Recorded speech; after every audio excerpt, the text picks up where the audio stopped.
Escuché a mi hija bufar junto a mi cama. Esta hospitalización me está arruinando el mes entero. Soy Piedad, tengo 68 años y vivo en su casa. Ella ignora que mi silencio esconde un plan definitivo. El sonido rítmico del monitor cardíaco era lo único constante en la habitación 314. Era un pitido agudo, metálico, que parecía marcar no solo los latidos de mi corazón cansado, sino también los segundos de una revelación amarga. El aire de la clínica olía a desinfectante barato y a sopa hervida, una mezcla que se me pegaba en la garganta cada vez que intentaba tragar saliva. Llevaba 5 días ingresada por una neumonía que casi me arranca el último aliento. 5 días de fiebre, de sudores fríos, de agujas en mis venas y de una mascarilla de oxígeno que me apretaba el rostro como si quisiera asfixiarme en lugar de ayudarme a respirar. Pero nada de eso dolía tanto como la presencia de mi hija, Valeria, sentada en el sillón de vinilo verde junto a la ventana. No me estaba mirando. Su atención estaba clavada en la pantalla luminosa de su teléfono celular. Sus dedos, adornados con unas uñas acrílicas impecables que yo misma le había ayudado a apagar hace unas semanas, tecleaban con una furia evidente. Llevaba su traje sastre color gris, el mismo que usa para sus reuniones importantes en la empresa de contabilidad donde trabaja. Valeria es una mujer de 35 años, exitosa, ocupada, y como estaba descubriendo en ese preciso instante, con un corazón tan frío como el piso de linóleo de este hospital. Yo vivía con ella desde hacía 2 años. Cuando mis manos empezaron a temblar y la vista se me cansó, tomé la difícil decisión de cerrar mi viejo taller de encuadernación. Fui encuadernadora toda mi vida. Trabajé con mis manos, reparando libros rotos, uniendo páginas sueltas con hilo grueso y pegamento industrial, devolviéndole la vida a historias que otros daban por perdidas. Así fue como crié a Valeria, sola, entre el polvo del papel y el olor a cuero viejo. Cosí enciclopedias enteras durante las madrugadas para poder pagarle los uniformes, los libros de la universidad y esos pequeños lujos que ella siempre exigía para no sentirse menos que sus compañeras.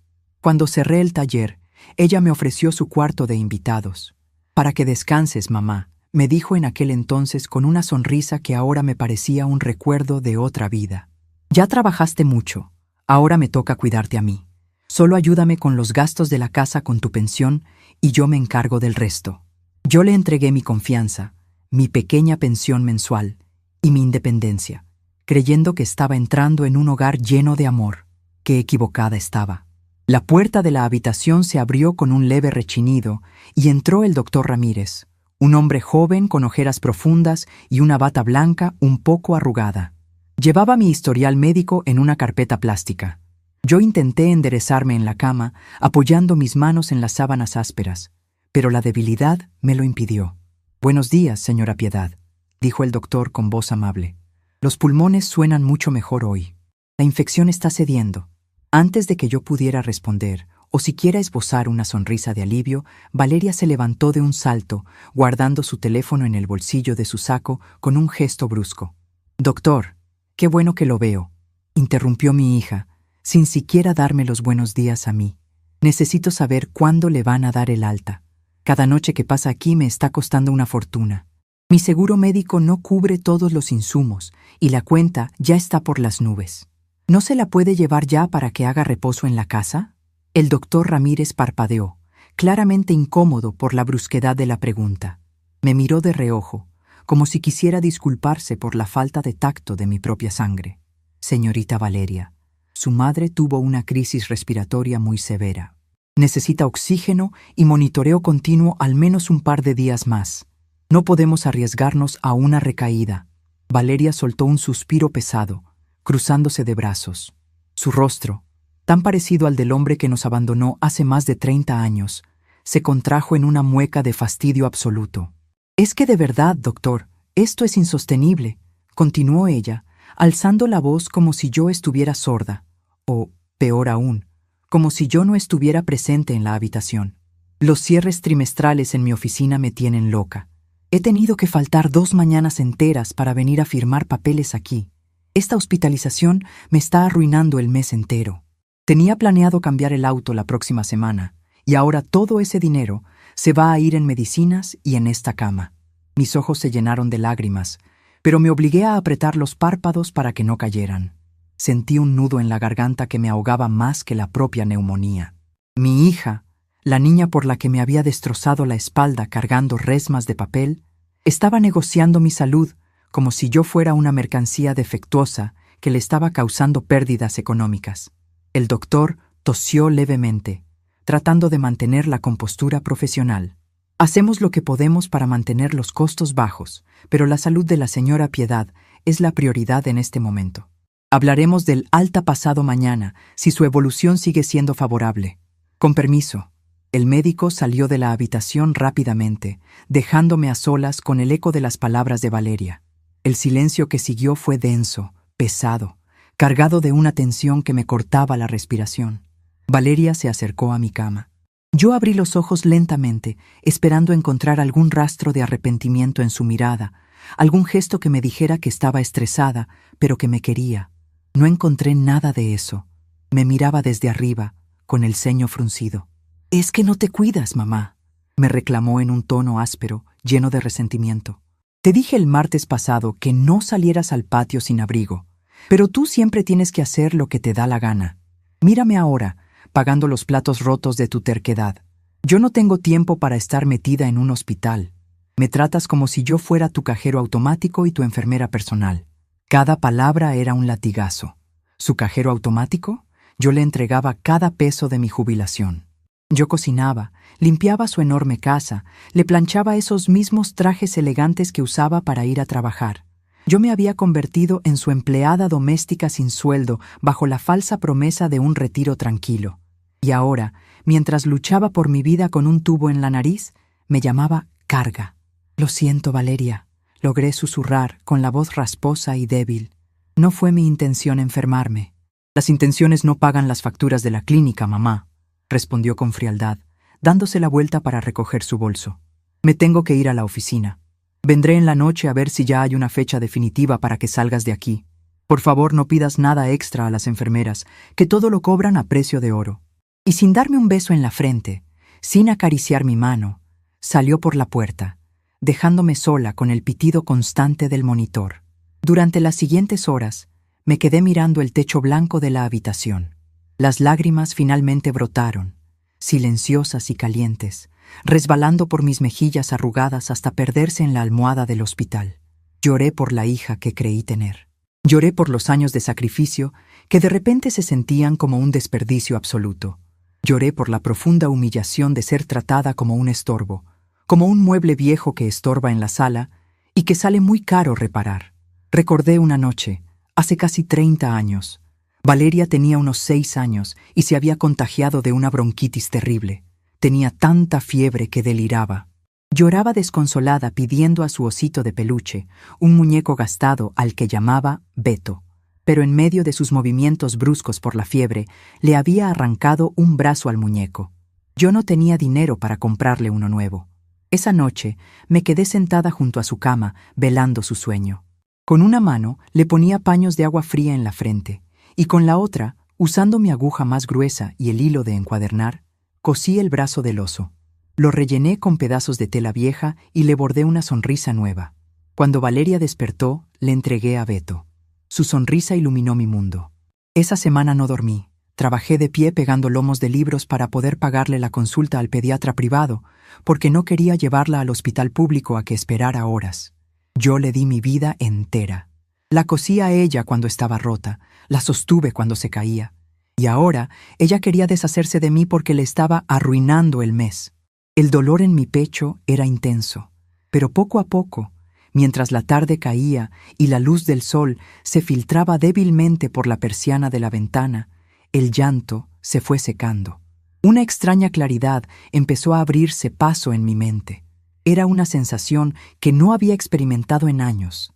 Era pura, fría y absolutamente lúcida. Me sequé las lágrimas con el dorso de la mano, sintiendo la textura de mi piel, marcada por las cicatrices de las herramientas de mi oficio. Mis manos, ellas nunca me habían fallado. Valeria pensaba que me tenía acorralada. Pensaba que yo era una anciana inútil y dependiente que no tenía a dónde ir. Ella creía que al entregarle mi pensión mensual, yo me había quedado sin un solo centavo a mi nombre.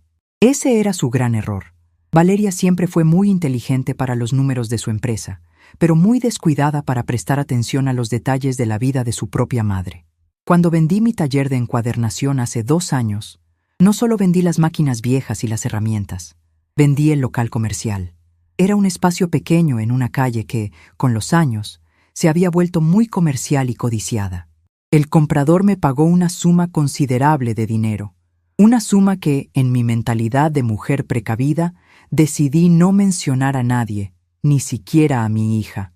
Pensé, este será mi seguro de vida, mi fondo para emergencias graves.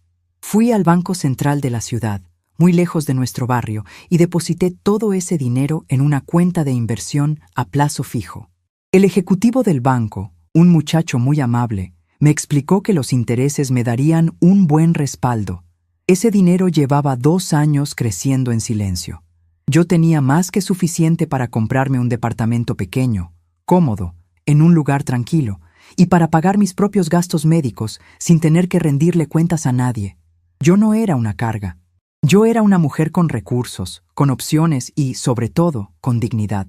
La imagen de Valeria quejándose por el dinero del seguro médico se repitió en mi mente, pero esta vez no me causó dolor. Me causó una profunda indignación. Me había rebajado a pedirle disculpas por estar enferma.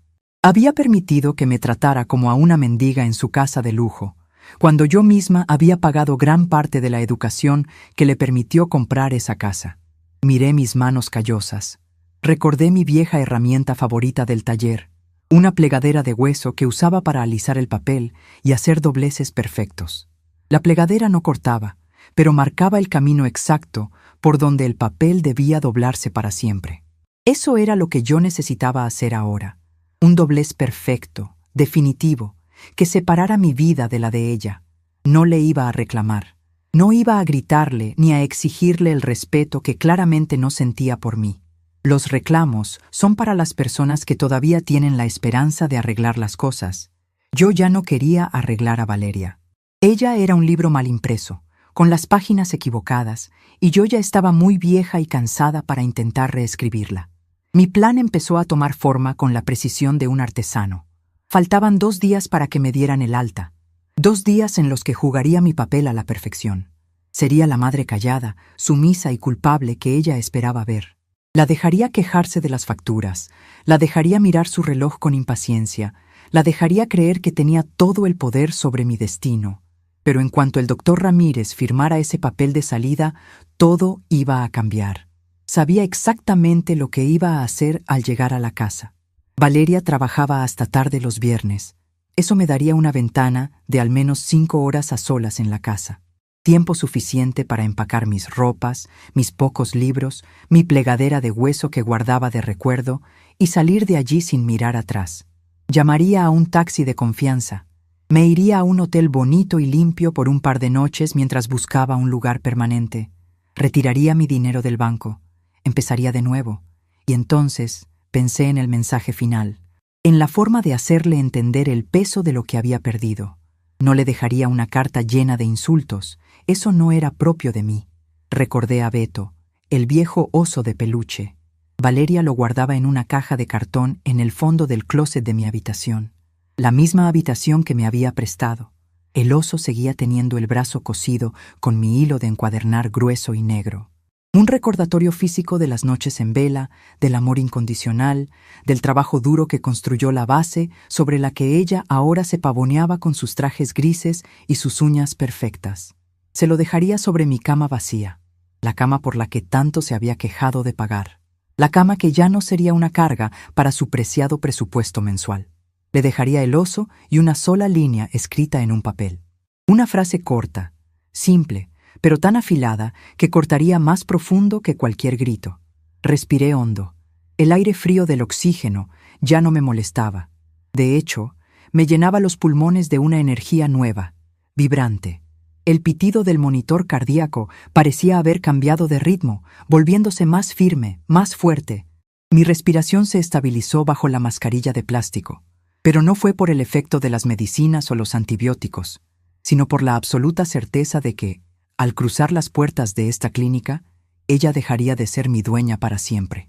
El amanecer en el hospital llegó con el ruido metálico de los carritos de medicamentos rodando por el pasillo.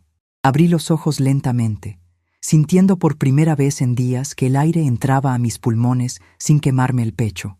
La enfermera de turno, una muchacha morena y de manos suaves que me dijo llamarse Rocío, entró a la habitación para tomarme la presión.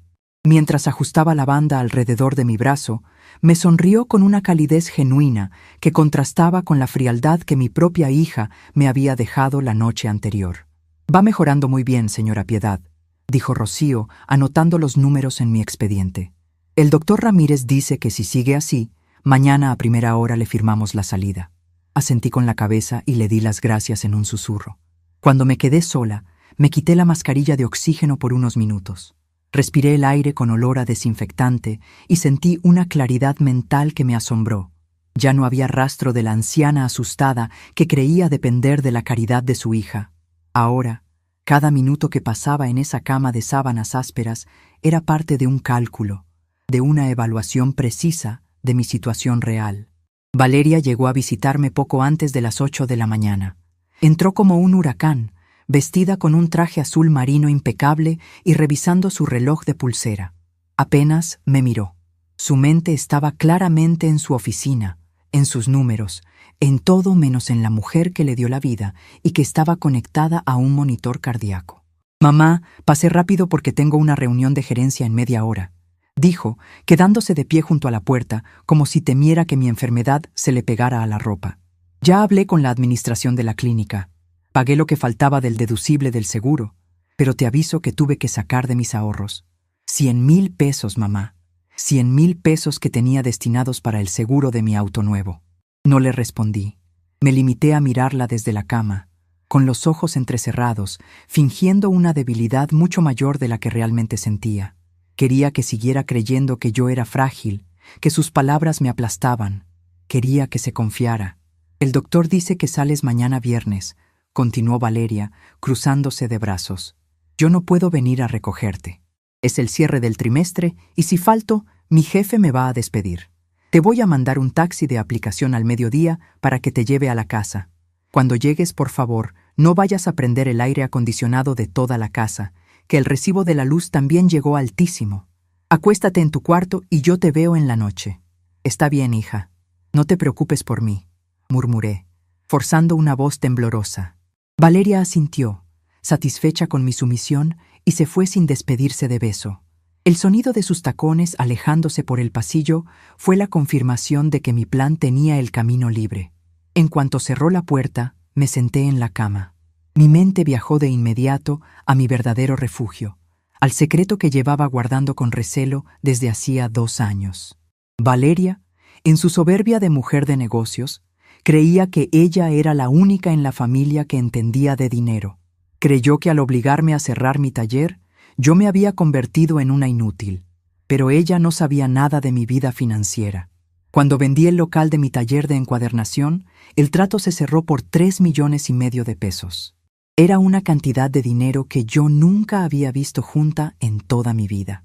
El comprador, un empresario que quería demoler mi pequeño espacio para construir una plaza comercial, me pagó sin regatear porque necesitaba mi terreno para completar su proyecto. Ese mismo día, tomé un autobús hacia el centro de la ciudad, muy lejos de nuestro barrio, y entré a la sucursal principal del banco. Allí me atendió un muchacho de traje modesto que me explicó con paciencia cómo funcionaban las inversiones. Puse todo ese dinero en un fondo a plazo fijo que me generaba intereses mes tras mes. No toqué ni un solo peso de las ganancias. Dejé que el dinero creciera, silencioso y constante, como las semillas que plantaba en las macetas del patio. Pero un documento tan importante no podía estar guardado en cualquier lado. Sabía que Valeria era entrometida. A veces, cuando ella creía que yo no me daba cuenta, revisaba los cajones de mi mesa de noche buscando recibos o simplemente curioseando bajo la excusa de limpiar. Por eso, utilicé mis manos de artesana para crear el escondite perfecto. En el librero de mi habitación, esa que ella llamaba el cuarto de invitados, hay un viejo diccionario de botánica. Es un libro gordo, pesado, con las hojas amarillentas y un olor a humedad que a Valeria le provoca asco. Ella jamás tocaría ese libro. Lo que ella ignora es que hace 1 año y medio me senté con mi cuchilla de precisión y mi pegamento, y vacié cuidadosamente el interior de las últimas 100 páginas. Creé un compartimento secreto, sellado con las mismas técnicas que usaba para restaurar enciclopedias antiguas. Allí, doblado a la perfección, descansa el certificado original de mi inversión bancaria, junto con mi acta de nacimiento y una tarjeta de débito que el banco me entregó y que nunca he usado. Mientras miraba el suero gotear lentamente en mi vena, sentí una oleada de orgullo. Recordé todas las veces que tuve que tragarme el orgullo en esa casa. Recordé las cenas elegantes que Valeria organizaba para sus amigos contadores y abogados. Yo me pasaba el día entero cocinando, horneando empanadas y preparando postres finos. Cuando llegaban los invitados, Valeria me presentaba con una sonrisa condescendiente. «Ella es mi mamá», les decía, mientras yo salía de la cocina secándome las manos con el delantal. «Le encanta estar cocinando. Ya saben cómo son las abuelitas. No puede quedarse quieta». Sus amigos me miraban con ternura, como si yo fuera una mascota bien entrenada o un adorno folclórico en su moderna casa de diseño. Me hablaban lento, alzando la voz, como si la edad me hubiera borrado el intelecto. Ninguno de ellos sabía que la abuelita que les servía el vino había manejado un negocio propio durante 40 años. Ninguno sabía que yo sola negociaba precios del cartón, del cuero y de los pegamentos industriales con proveedores que intentaban estafarme y a los que yo ponía en su lugar con 2 palabras. Yo sabía calcular márgenes de ganancia, pagar impuestos y mantener a flote un taller en medio de crisis económicas, todo sin usar una computadora. Durante 2 años dejé que me subestimaran. Pensé que el precio de tener una familia, de estar cerca de mi única hija en mi vejez, era hacerme pequeña para que ella pudiera sentirse grande. Me equivoqué.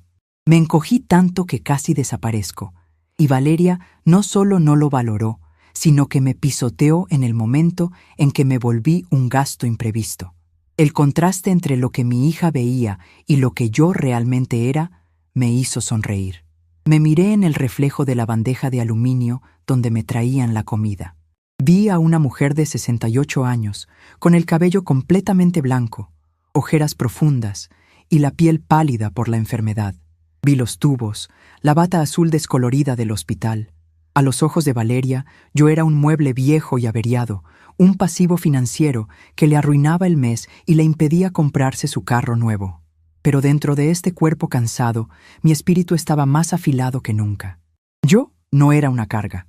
Era una mujer independiente, dueña de mi propio destino, con más dinero en el banco del que Valeria ganaba en varios años de trabajo. Podía pagarme la mejor clínica privada de la ciudad si quisiera, sin pedirle un solo centavo prestado.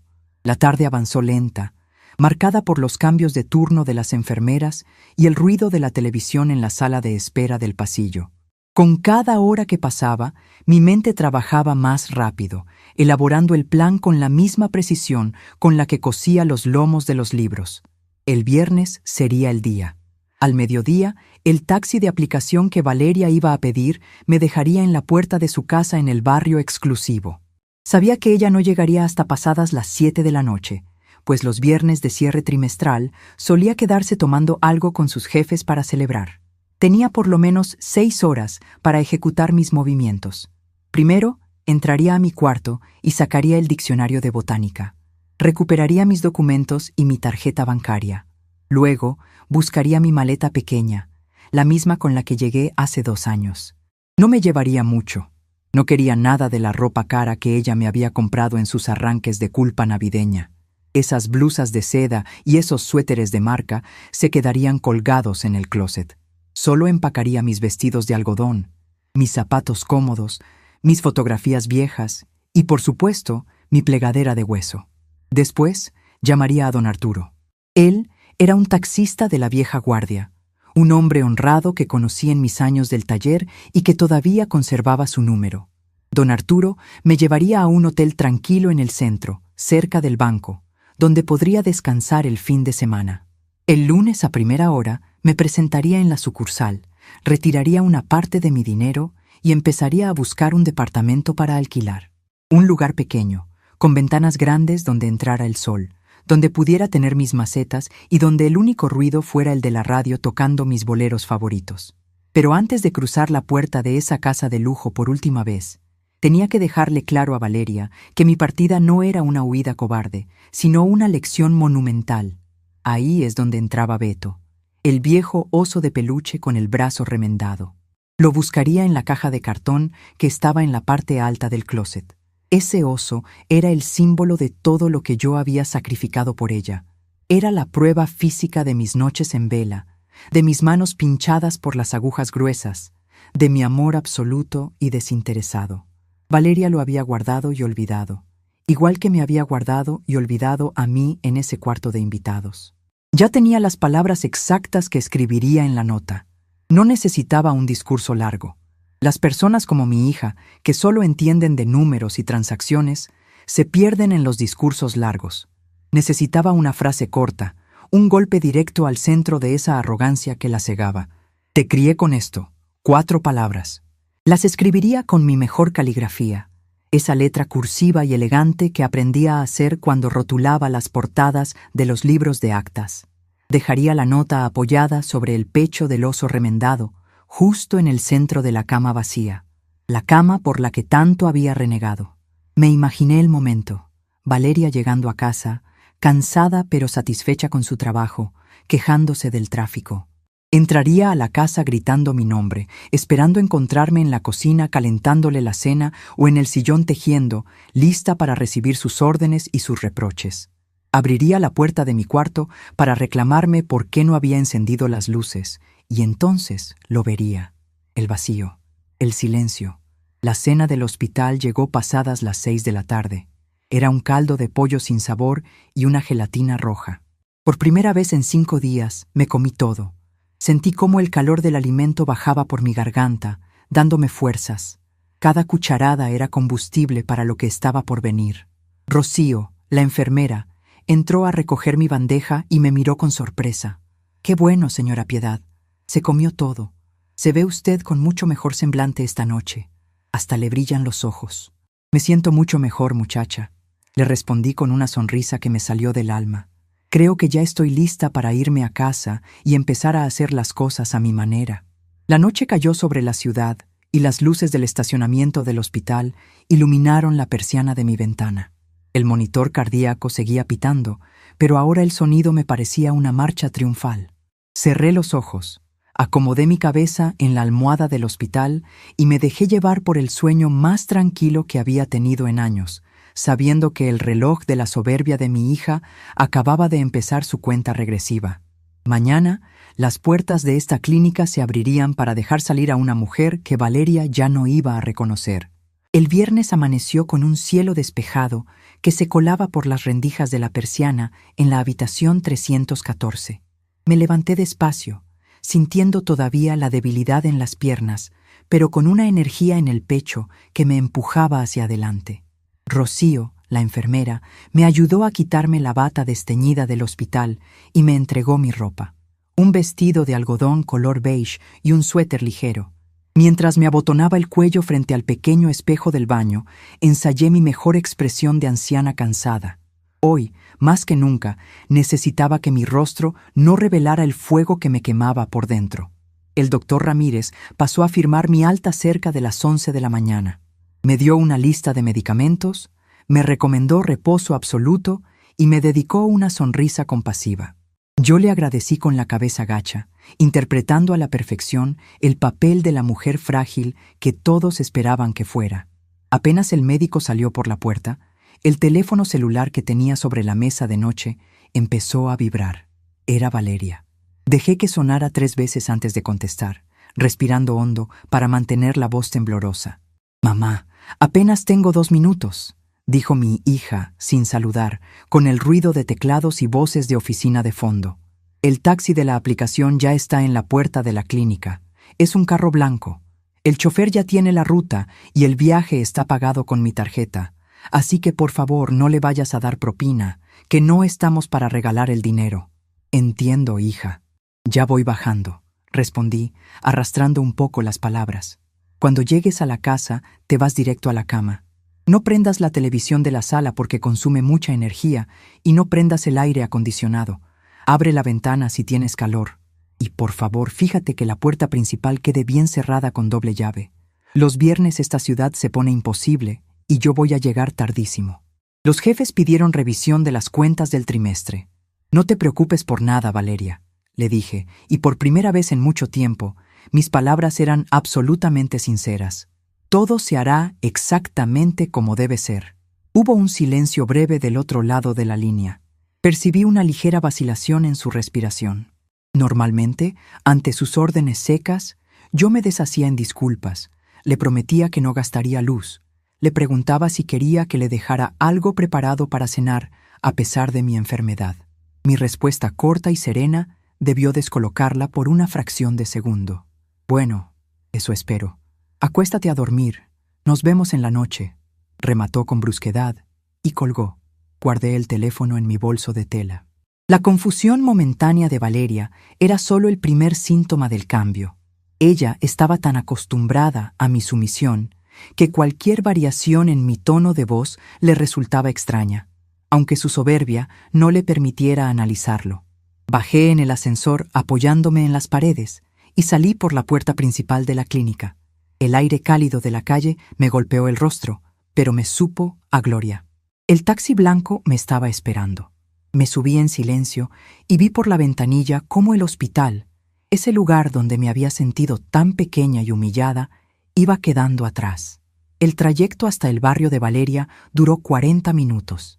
Era una zona exclusiva, de calles arboladas y casas con fachadas enormes de piedra y portones eléctricos. Cuando el taxi me dejó frente a la casa, el silencio del vecindario me envolvió. Saqué mis llaves, abrí la puerta de roble macizo y entré. El olor a aromatizante caro, ese aroma a lavanda artificial que Valeria compraba por cajas, me recibió de golpe. La casa estaba impecable, fría, sin un solo objeto fuera de lugar. Las encimeras de granito de la cocina brillaban, y los sillones blancos de la sala parecían de un museo donde nadie podía sentarse. Durante 2 años, yo fui el fantasma que mantenía este museo limpio para que ella pudiera lucirlo. Ya no más. Fui directo a mi habitación, la única en toda la casa que tenía muebles viejos, porque Valeria no quiso gastar en decorarla. Cerré la puerta detrás de mí. El reloj de pared marcaba la 1 de la tarde. Tenía 6 horas antes de que mi hija pusiera un pie en esta casa. No me senté a descansar. Mis manos, que horas antes temblaban por la fiebre, ahora se movían con una firmeza envidiable. Me acerqué al librero de madera que yo misma había traído de mi antigua casa. En el estante inferior, apretado entre unas novelas viejas y un manual de costura, estaba el diccionario de botánica. Era un tomo grueso, de tapas verdes y letras doradas desgastadas. Lo saqué con cuidado y lo puse sobre la cama. Pasé mis dedos por el lomo. Nadie conocía los secretos de un libro mejor que una encuadernadora. Lo abrí hacia el final, donde las páginas parecían normales, a simple vista. Pero yo sabía dónde presionar. Con la uña de mi dedo índice, levanté la fina capa de papel de guarda que yo misma había adherido con pegamento de archivo. Allí estaba el compartimento secreto, un cuadrado perfecto cortado a pulso a través de 100 páginas, con los bordes endurecidos para que no se desmoronaran. Dentro del hueco descansaba mi tesoro. Saqué el sobre plástico y lo abrí sobre la colcha. Desdoblé el certificado de inversión original de mi banco. 3,5 millones de pesos, más los intereses acumulados de 24 meses. Pasé la yema de los dedos por los números impresos. Valeria lloraba por 100,000 pesos del seguro médico, quejándose de que le arruinaba el mes y le quitaba su auto nuevo. Si ella supiera que la madre a la que trataba como una carga inútil podía comprarle su coche al contado 3 veces seguidas sin despeinarse, se le caería la cara de vergüenza.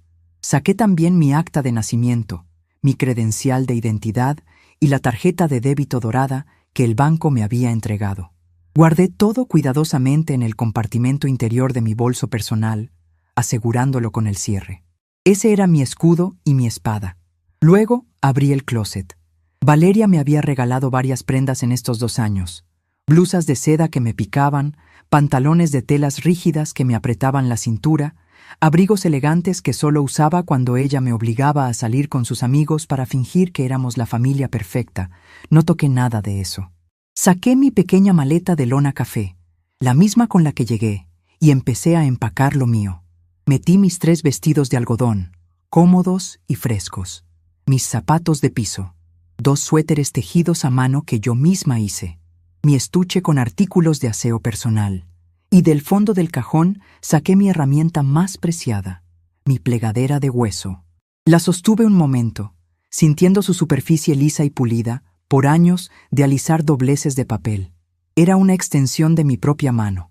La guardé en la maleta, con el mismo respeto con el que un cirujano guarda su bisturí. Cerré la cremallera de la maleta. Era poco peso, una vida entera resumida en 20 kilos de equipaje. Pero por primera vez, no sentía que me faltara nada. Faltaba la pieza final de mi plan.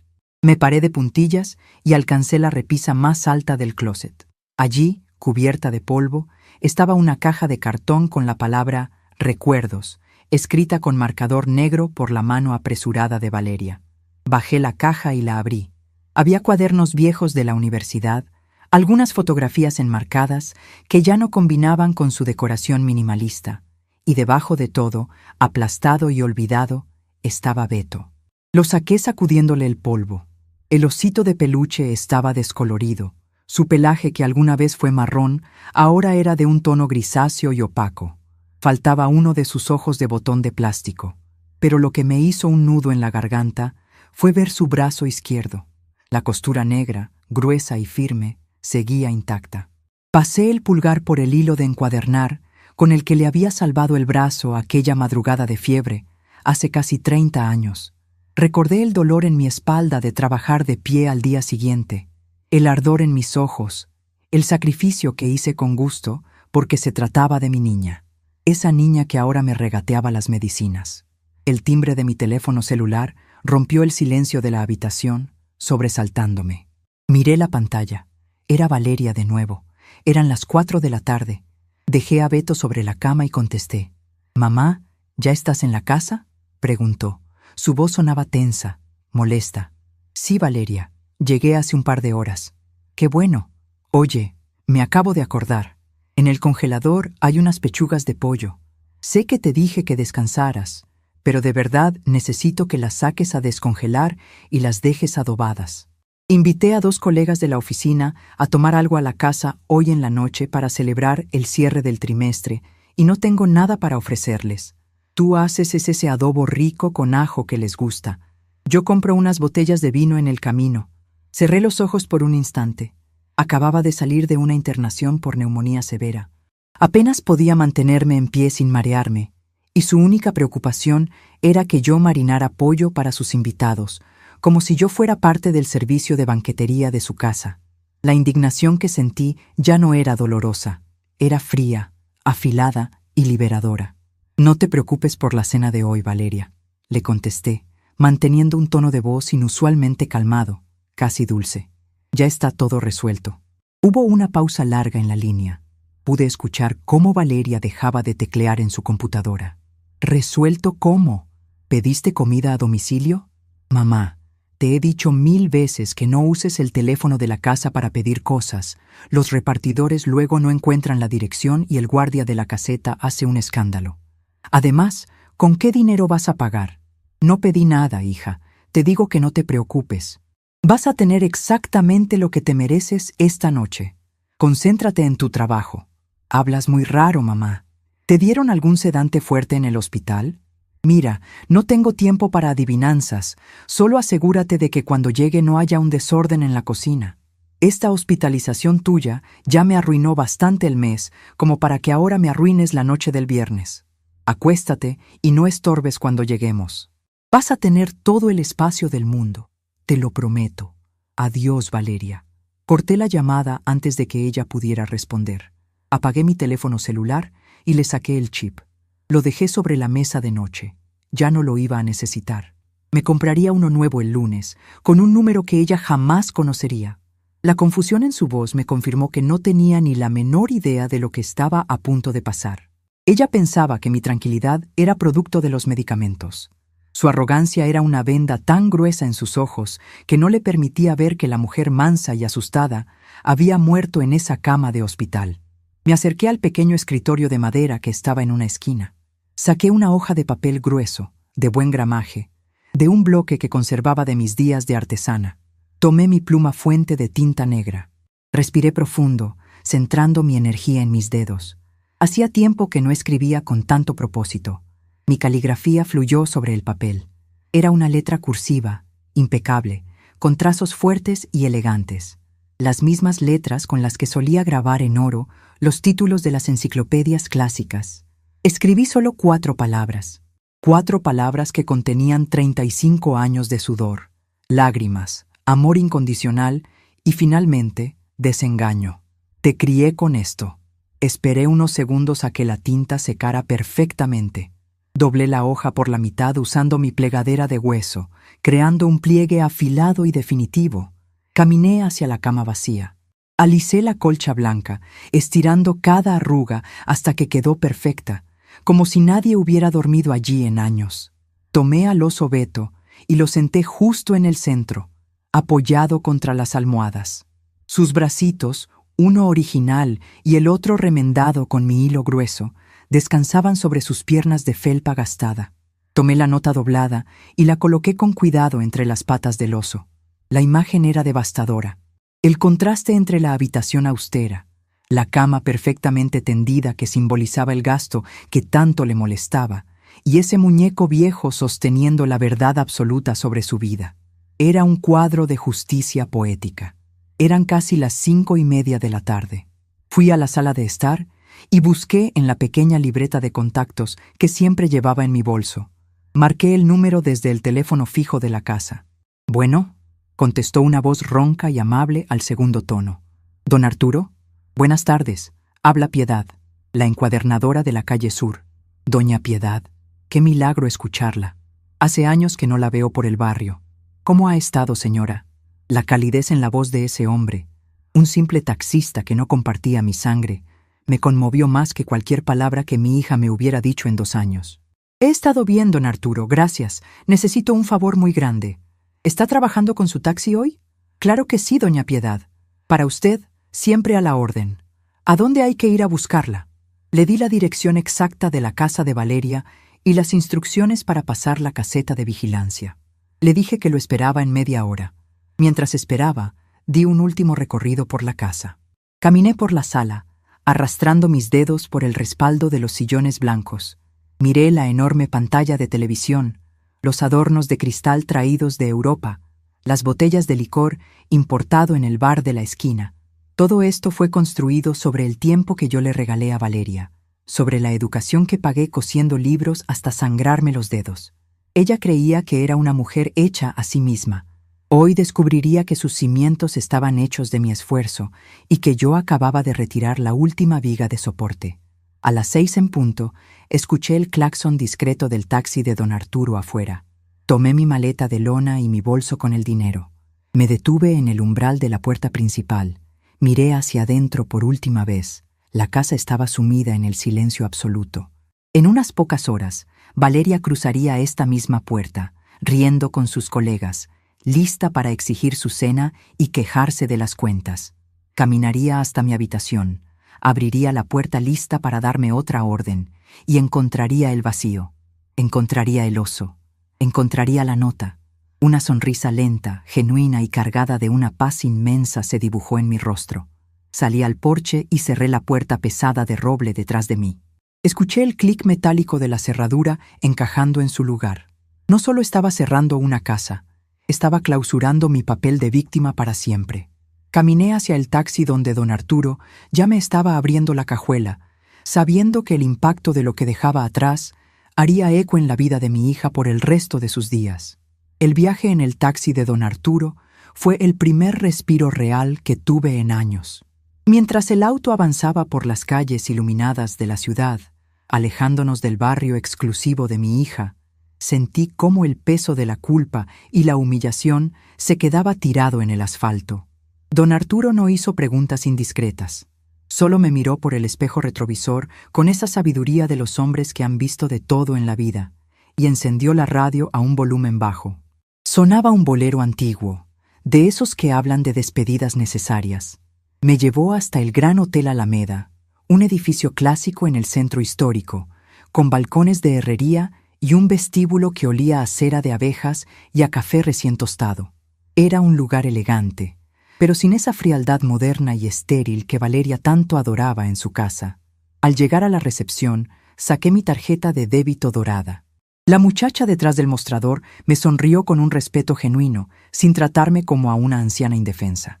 Pagué una semana completa por adelantado en una suite con vista a la plaza principal. No me tembló el pulso al teclear mi número de seguridad. Ese dinero era mío, ganado con décadas de encuadernar libros hasta que mis huellas dactilares casi desaparecieron por el roce del papel y el pegamento. Cuando entré a la habitación, el silencio me abrazó como un viejo amigo. No había monitores cardíacos pitando, ni pasos apresurados de enfermeras, ni los suspiros de fastidio de Valeria calculando cuánto le costaba mi respiración. Dejé mi maleta de lona sobre un sillón tapizado en terciopelo rojo. Fui directo al baño, abrí la llave de la tina y dejé que el agua caliente corriera. Me di un baño largo, dejando que el vapor me limpiara no solo el olor a desinfectante del hospital, sino la sensación de ser una carga. Al salir, me puse uno de mis vestidos limpios de algodón y me senté frente al gran ventanal a mirar las luces de la ciudad. Eran las 8 de la noche. El reloj de pared de la habitación avanzaba con un tic-tac suave, y con cada segundo que pasaba, yo podía imaginar con precisión milimétrica lo que estaba ocurriendo a kilómetros de distancia. Valeria siempre fue una criatura de hábitos rígidos. A esa hora exacta, ella estaría metiendo la llave en la cerradura de su enorme puerta de roble. Estaría entrando con sus 2 jefes de la firma de contabilidad, riendo con esa risa ensayada que usaba para impresionar a sus superiores. Podía verla en mi mente, dejando su bolso caro en la consola de la entrada, esperando oler el aroma del pollo adobado con ajo que me había ordenado preparar. Pero la casa la recibiría con un silencio sepulcral y el aire frío de la tarde. Sus jefes se sentarían en esos sillones blancos inmaculados, esperando la atención que Valeria siempre presumía poder brindar gracias a su madre servicial. Imaginé sus pasos rápidos, el sonido de sus tacones golpeando el mármol del pasillo mientras caminaba hacia la cocina, frunciendo el ceño al ver las encimeras vacías. Luego, la marcha furiosa hacia mi habitación, el giro brusco de la perilla, la oscuridad. El momento en que encendería la luz, lista para soltarme un regaño por mi inutilidad, por haberle arruinado la noche frente a sus jefes. Y entonces, el golpe de realidad, la cama perfectamente tendida, la ausencia de mis cosas. Y en el centro de ese vacío, el viejo oso Beto, con su brazo remendado por mis manos, sosteniendo la nota: «Te crié con esto». El sonido del teléfono de mi habitación me sacó de mis pensamientos. No era el teléfono celular, pues yo había dejado el mío sin chip en la casa de Valeria y había comprado uno de prepago en una tienda de conveniencia antes de llegar al hotel. Era el teléfono fijo de la suite. Contesté con lentitud. «¿Habitación 402? Señora Piedad, disculpe la molestia», dijo la voz del recepcionista. «Hay un señor en la línea que dice llamarse Arturo. Es el taxista que la trajo. Afirma que es una emergencia y que necesita hablar con usted urgentemente». «Páseme la llamada, por favor, joven», respondí, acomodándome en el sillón. Un clic metálico sonó en la bocina, seguido de la voz agitada de mi viejo amigo. «Doña Piedad, perdone que la interrumpa en su descanso, pero tenía que avisarle. Su hija acaba de llamar a la base de taxis. Como la casa de ella tiene esas cámaras de seguridad tan modernas en la caseta de vigilancia, los guardias anotaron mis placas cuando salimos. La muchacha está histérica, doña Piedad. Me gritó por teléfono que yo la había secuestrado, que usted estaba delirando por las medicinas del hospital y que no tenía a dónde ir. Amenazó con llamar a la policía si no le decía exactamente en qué calle la dejé». Solté una pequeña risa, una risa seca y profunda que me nació desde el centro del pecho. Valeria no estaba preocupada por mi salud. Estaba aterrada de perder el control. Estaba furiosa porque la empleada doméstica sin sueldo se había atrevido a abandonar su puesto, dejándola en ridículo frente a sus invitados de honor. «No se preocupe, don Arturo. le contesté con voz serena. Usted no ha hecho nada malo, solo hizo su trabajo. No le dé ninguna dirección. Yo me encargo de ella en este preciso momento. Apague su teléfono de la base por esta noche y váyase a cenar tranquilo con su familia. Mañana le haré un depósito generoso por las molestias. Como usted mande, señora. Que pase buena noche y cuídese mucho. Colgué el auricular. El momento había llegado antes de lo que esperaba, pero yo estaba lista. Era hora de encuadernar este último capítulo, de ponerle las tapas duras y cerrarlo para siempre. Caminé hacia la mesita de noche, donde tenía el número de la casa de Valeria anotado en mi vieja libreta. Marqué los números en el teléfono del hotel despacio, disfrutando la anticipación. El teléfono sonó una sola vez antes de que lo contestaran con desesperación. «Bueno, ¿quién habla?» El grito de Valeria me lastimó un poco el oído. Se escuchaba el ruido de fondo, voces masculinas murmurando, probablemente sus jefes intentando entender el caos. «Baja la voz, Valeria. Los gritos son para las personas que no tienen argumentos», dije, usando el mismo tono firme que usaba cuando ella era niña y hacía un berrinche por un juguete que no podíamos pagar. Hubo un silencio ahogado al otro lado de la línea. Pude escuchar cómo su respiración se entrecortaba. «Mamá, ¿dónde diablos estás?», exclamó, bajando un poco el volumen, seguramente caminando hacia el pasillo para alejarse de sus invitados. «Me tienes como loca. La casa está vacía, no hay nada de cenar. Mis jefes están en la sala mirándome como si yo fuera una incompetente. ¿Te volviste loca con la fiebre?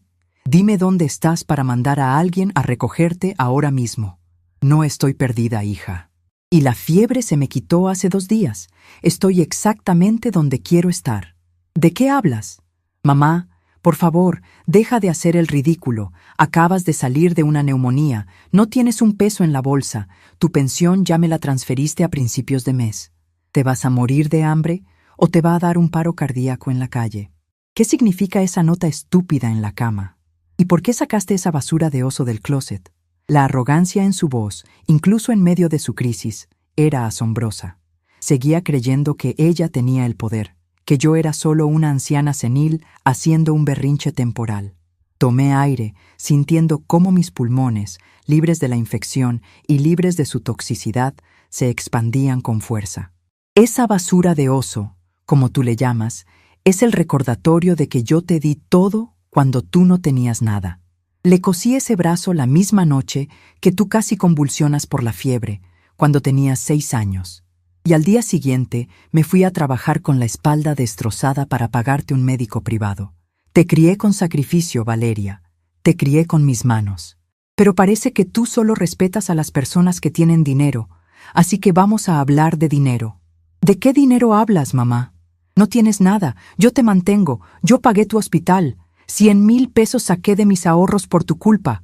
Me arruinaste el mes», escupió ella, y pude notar que estaba al borde de las lágrimas, pero lágrimas de coraje, no de tristeza.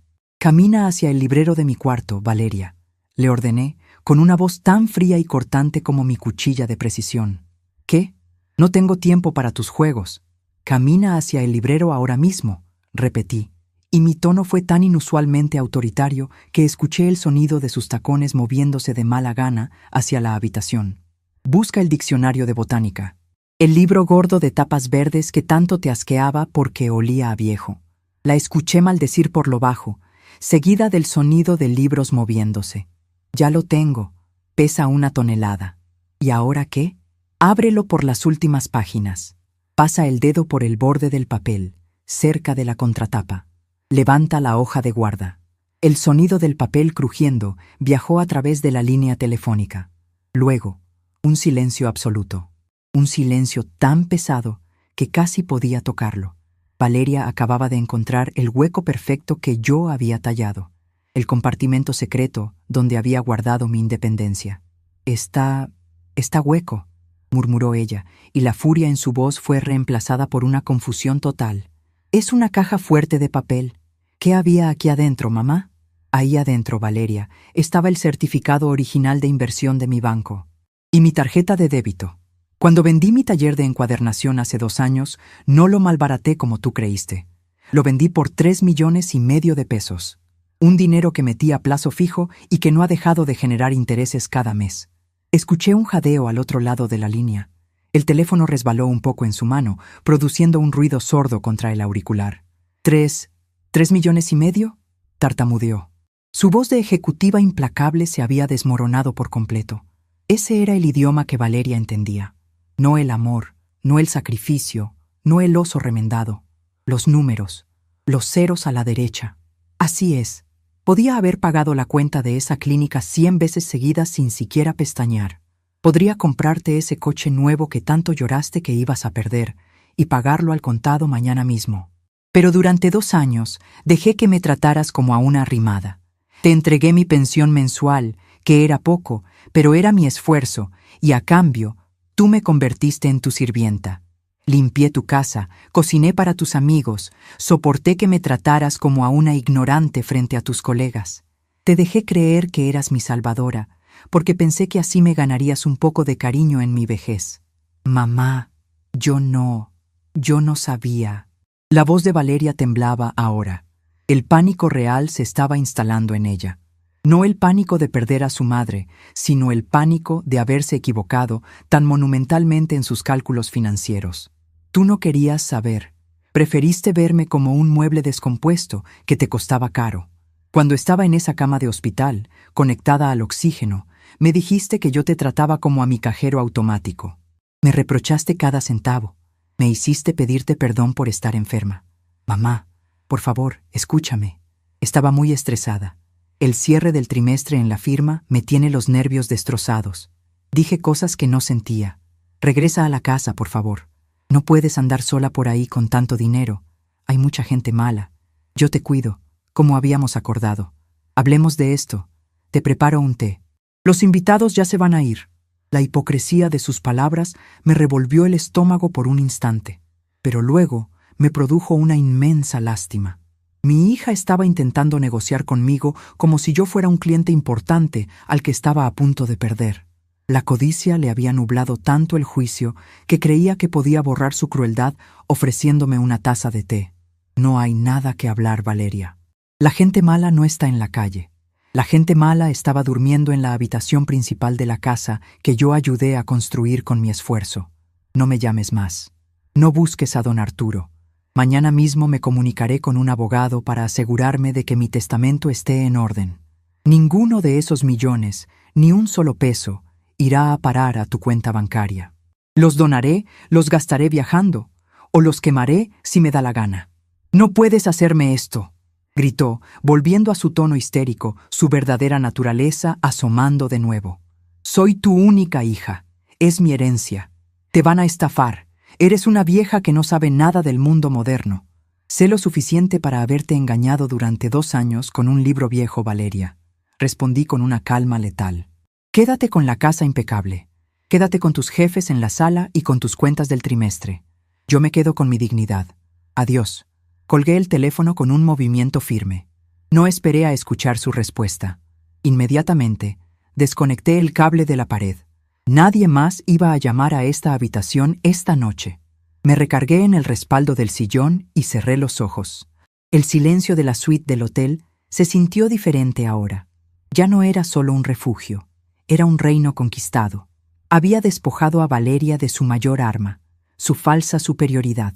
La había dejado sola, en una casa enorme, rodeada de sus jefes, a los que no tenía nada que ofrecerles, y con la certeza absoluta de que la madre a la que había humillado era la dueña de una fortuna que ella jamás tocaría. Unos minutos después, tocaron suavemente a la puerta. Era el servicio de habitaciones. Un joven vestido con un chaleco impecable empujó un carrito cubierto con un mantel blanco. Levantó la campana de plata y el aroma a carne asada, a puré de papas con mantequilla y a pan recién horneado inundó el lugar. Le di una propina de 500 pesos, un billete que saqué de mi bolso sin ningún remordimiento. El muchacho me miró con los ojos muy abiertos, me agradeció haciendo una leve reverencia y salió cerrando la puerta con delicadeza. Me senté a la mesa.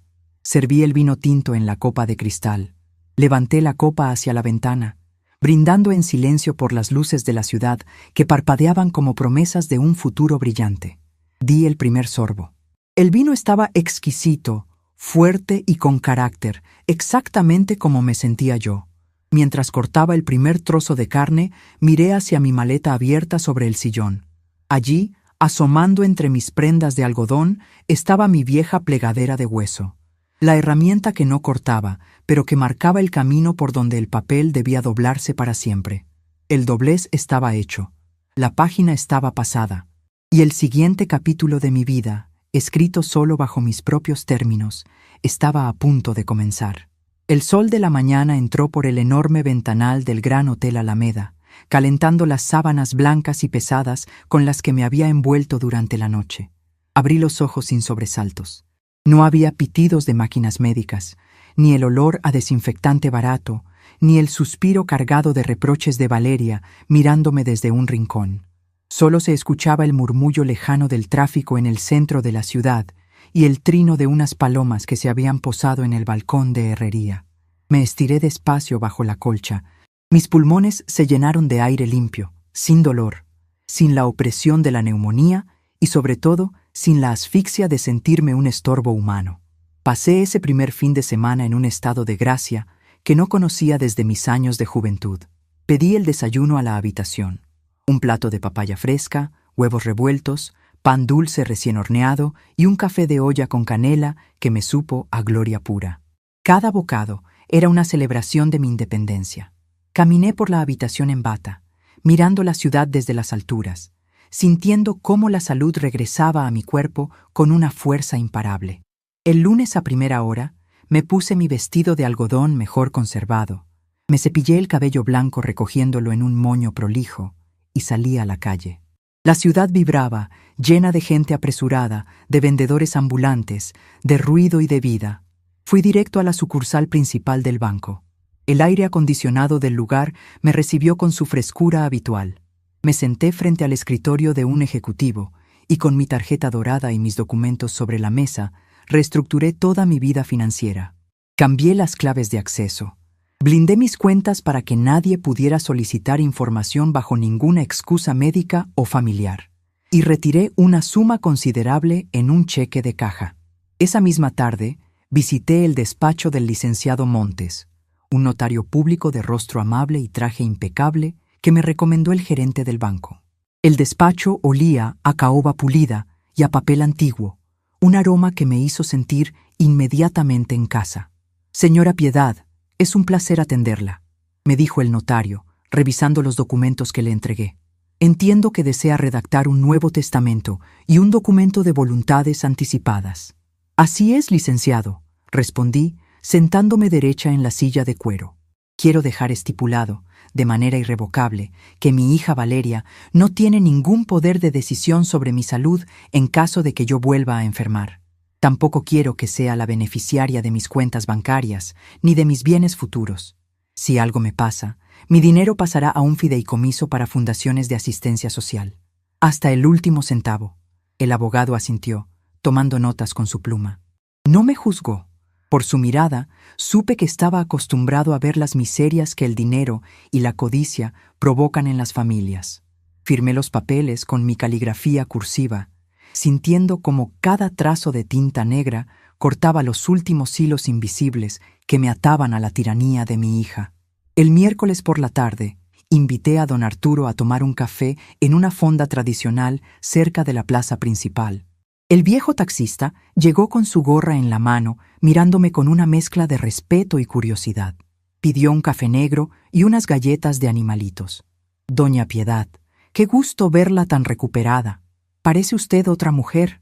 Hasta se ve más alta», me dijo con una sonrisa franca. Me quité un peso muy grande de encima, don Arturo. La humillación encoge a las personas, y yo ya me había encogido demasiado. Le respondí, sacando de mi bolso un sobre manila. «Esto es para usted, por el viaje del viernes, por su discreción y por el mal rato que le hizo pasar mi hija por teléfono».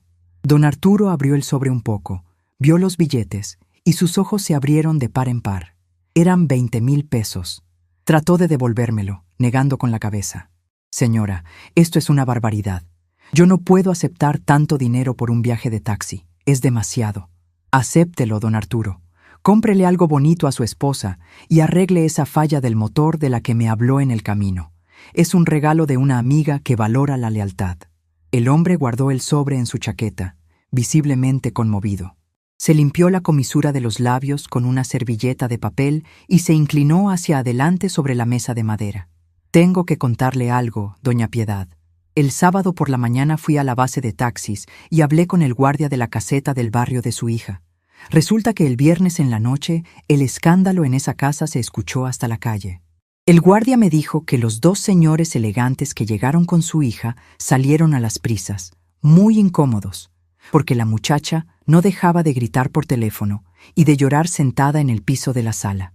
Dice que la casa se veía vacía y que ella no paraba de decir: «Lo perdí todo, lo perdí todo». Escuché las palabras del taxista y tomé un sorbo de mi té de manzanilla. No sentí alegría por el dolor de Valeria, pero tampoco sentí lástima. Sentí la tranquilidad matemática de una ecuación que finalmente se ha resuelto. Valeria, en su soberbia de contadora experta, había hecho un pésimo cálculo. Pensó que su capital más valioso era su empleo y su casa de lujo, sin darse cuenta de que el verdadero soporte de su vida era la madre invisible que le resolvía el día a día. Al humillarme por 100,000 pesos de gastos médicos, había perdido no solo una fortuna millonaria, sino a la única persona en el mundo que la amaba de forma incondicional. Ahora tendría que enfrentarse sola a sus deudas, a su casa fría y a la vergüenza frente a sus jefes. Esa misma semana encontré mi nuevo hogar. No quise un barrio exclusivo ni silencioso. Alquilé un departamento amplio y luminoso en un tercer piso, justo frente a un mercado de flores y frutas, en un barrio popular y seguro. El lugar tenía ventanales enormes por donde el sol entraba a raudales desde las primeras horas de la mañana. Desde mi balcón podía escuchar a los marchantes pregonando mangos, claveles y pan caliente. Era un ruido hermoso, lleno de vitalidad. Compré muebles sencillos de madera de pino, llené la sala con macetas de helechos y bugambilias, y coloqué una pequeña radio en la cocina que tocaba mis boleros favoritos todo el día. En la habitación principal, puse una cama cómoda con sábanas suaves y, sobre la mesa de noche, dejé descansando mi vieja plegadera de hueso. Pero una mujer que ha trabajado con sus manos durante 40 años no puede quedarse sentada mirando por la ventana, por más bonita que sea la vista. El dinero en el banco me daba seguridad, pero no me daba un propósito. Una mañana de martes, mientras caminaba por las calles aledañas a mi nuevo barrio, pasé frente a un centro comunitario. Era un edificio de paredes pintadas de colores vivos, pero con la pintura un poco descascarada. En la entrada, un letrero de cartón anunciaba talleres de costura y cocina para madres solteras y mujeres de la tercera edad. Entré empujando la puerta de cristal. Me recibió la directora, una mujer joven y agotada llamada Silvia, que estaba lidiando con pilas de papeles desorganizados sobre su escritorio. Le expliqué quién era yo y le hice una propuesta que la dejó sin aliento. Le ofrecí financiar por completo la creación de un taller de encuadernación artesanal y restauración de libros dentro del centro comunitario. Yo compraría las prensas de madera, las guillotinas, los cartones, los cueros y los pegamentos. Y yo misma daría las clases, totalmente gratis. En menos de 15 días, el taller de Piedad abrió sus puertas en un salón amplio al fondo del patio. Esa primera tarde llegaron 10 mujeres.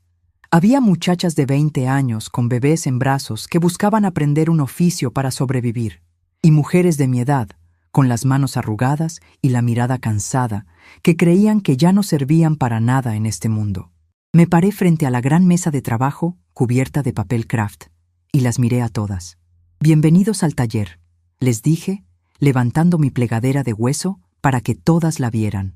Allá afuera, la gente cree que cuando algo se rompe, cuando un libro pierde sus hojas o cuando una persona envejece, lo mejor es tirarlo a la basura o esconderlo en un cuarto al fondo de la casa. Pero aquí adentro, nosotras vamos a aprender que todo lo que está roto se puede coser. Vamos a usar hilo grueso, pegamento fuerte y mucha paciencia. Vamos a devolverle la dignidad a las historias. Una de las alumnas, una muchacha morena y tímida llamada Lucero, se acercó con un libro de cuentos infantiles que traía la cubierta desprendida. Me dijo que era el libro favorito de su hijo, pero que no tenía dinero para comprarle uno nuevo. La senté a mi lado. Le enseñé a limpiar el lomo viejo con una brocha suave. Le mostré cómo medir el cartón, cómo aplicar el pegamento industrial con movimientos firmes y parejos y cómo alisar el papel nuevo con la plegadera de hueso para que no quedara ni una sola burbuja de aire. Cuando terminamos, el libro lucía impecable, fuerte, listo para durar 100 años más. Lucero abrazó el libro contra su pecho y se le llenaron los ojos de lágrimas al darme las gracias. En ese abrazo sentí una sanación profunda. Comprendí que el amor y el sacrificio que yo había invertido en Valeria no habían sido un desperdicio. Simplemente habían sido depositados en la cuenta equivocada. El problema no era mi capacidad de dar, sino la incapacidad de mi hija para recibir con gratitud. Ahora, rodeada de estas mujeres que absorbían cada una de mis palabras como esponjas, mi conocimiento se multiplicaba. Yo ya no era la sirvienta invisible de una ejecutiva arrogante. Yo era la maestra Piedad. Yo era un pilar en mi nueva comunidad. Los meses pasaron con una rapidez asombrosa, marcados por el olor a engrudo, a papel recién cortado y a café de olla que compartíamos en el taller. Las mujeres de mi clase empezaron a recibir pequeños encargos de restauración de la biblioteca municipal y de escuelas cercanas. Empezaron a ganar su propio dinero. Vi a ancianas que llegaron encorvadas por la depresión, caminar ahora derechas y orgullosas con sus delantales de trabajo. Vi a madres jóvenes comprarles zapatos a sus hijos con el fruto del trabajo de sus propias manos. A veces, mientras esperaba que el pegamento de un lomo se secara bajo la prensa de madera, me sorprendía a mí misma pensando en Valeria. No lo hacía con rencor. El rencor es un veneno que exige demasiada energía, y yo prefería usar mi energía en enseñar a mis alumnas a coser cuadernillos. Me preguntaba si alguna vez miraría a ese viejo oso Beto en su cama vacía y entendería realmente el mensaje. Me preguntaba si al pagar sola la hipoteca altísima de su casa, comprendería que el dinero nunca puede comprar el calor de un hogar. Pero esos pensamientos duraban poco. Eran como el polvo del papel en el aire. Se asentaban rápido y yo los barría sin darles mayor importancia. La sociedad se ha acostumbrado a decirnos a las mujeres mayores que nuestra fecha de caducidad llegó el día que dejamos de ser útiles para el sistema o para nuestras familias. Nos convencen de que somos pasivos financieros, cargas médicas, muebles viejos que hay que arrinconar para que no estorben el paso de los jóvenes exitosos. Yo me creí esa mentira durante 2 años. Dejé que mi propia sangre me pusiera una etiqueta de descuento y me tratara como a una empleada sin derechos. Pero la vida me dio el regalo de una neumonía, una enfermedad que casi me mata los pulmones, pero que me resucitó el alma. En esa cama de hospital, bajo el desprecio de mi hija, redescubrí que mi valor no dependía de la caridad de nadie. Mi valor estaba en mis manos callosas, en mi mente brillante para los números y el ahorro, y en mi dignidad intacta. Hoy es martes por la tarde. El sol empieza a ocultarse detrás de los edificios del barrio, tiñendo el cielo de un color naranja profundo. Acabo de cerrar el taller comunitario. Me despido de Lucero y de las demás mujeres con abrazos apretados y risas sinceras. Camino las pocas calles que me separan de mi departamento, saludando al panadero y a la señora de las flores. Llego a mi casa, abro la puerta y el aroma a lavanda natural de mis macetas me da la bienvenida. No hay silencio opresivo, solo la paz absoluta de un lugar que me pertenece por completo. Me preparo una taza de té, me siento en el sillón frente al ventanal abierto y saco de mi bolsillo mi plegadera de hueso. Paso el pulgar por la superficie lisa de la herramienta. He encuadernado mi propia vida, arrancando las páginas llenas de humillación para dejar solo aquellas donde mi historia se escribe con letras de oro. El pasado quedó archivado en un cuarto oscuro y frío de otra casa, mientras yo sigo aquí, respirando hondo, sabiendo que el mejor capítulo de todos es el que apenas estoy empezando a escribir.